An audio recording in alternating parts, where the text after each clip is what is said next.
Alex Albon has been on an absolute tear this past season, and in my mind, he's the most underrated and underappreciated driver on the entire F1 grid.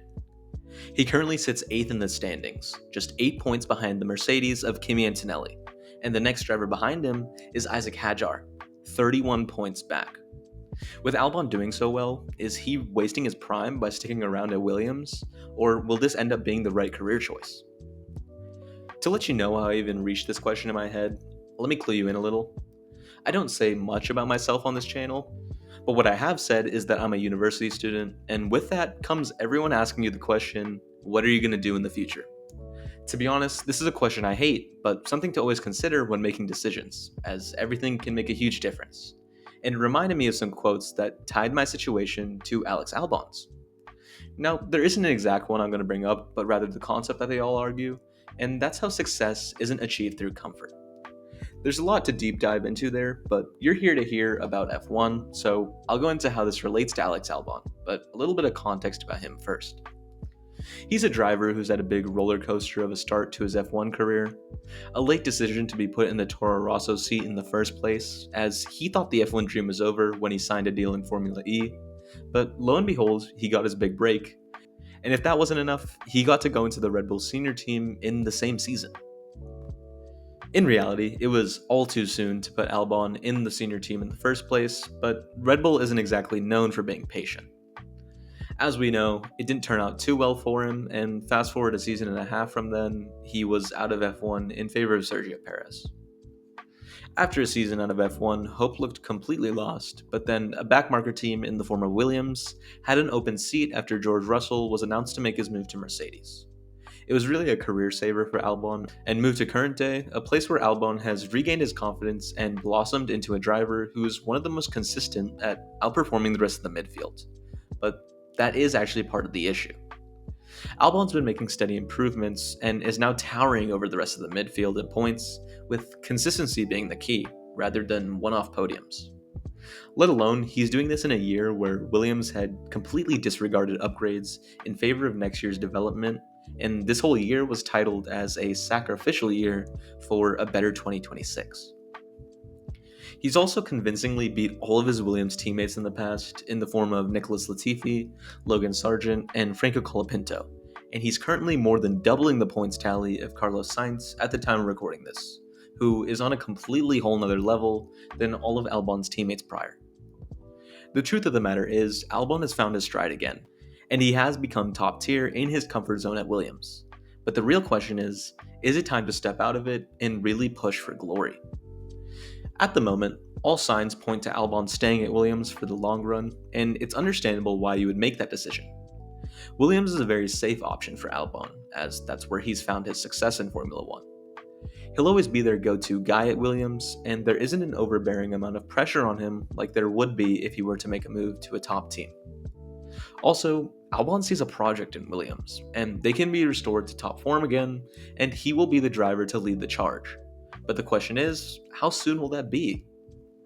Williams has delegated all of their time this year to perfecting next year's car, which in my mind is a really wise decision considering the regulations change and the huge shakeup that it's going to cause on the entire grid.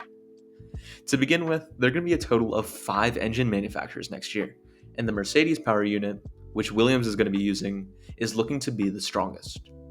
Now, it's not completely out of the question for a group like Ferrari or Honda to be completely solid, but the chances of a completely new engine entry like Ford or Audi being at the top is very slim, and more than anything, gives Williams a better chance to succeed.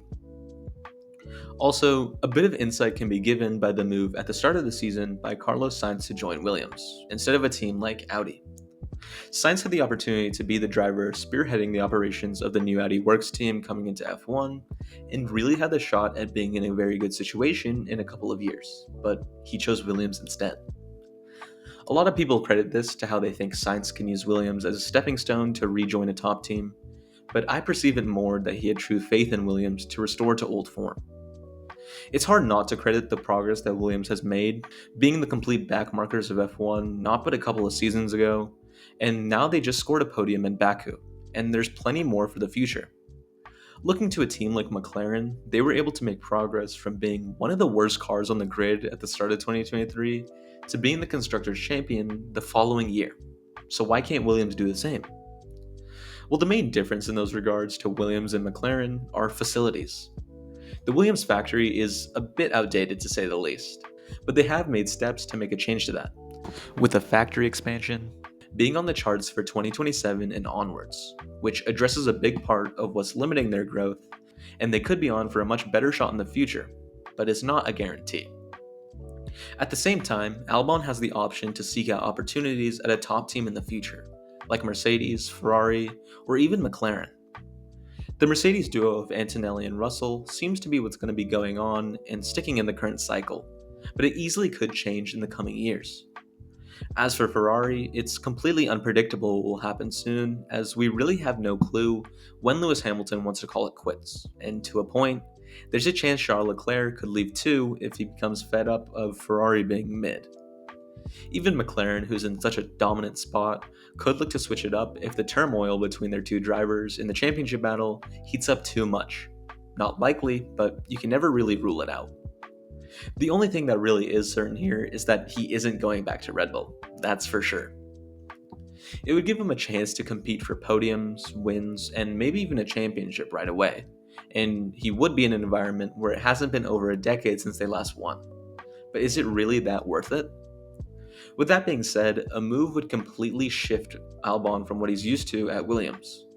He'd be under a lot more pressure, which is what he crumbled under at Red Bull, but this time he has a lot more experience. And also, if he doesn't succeed at a top team, his career would likely be over.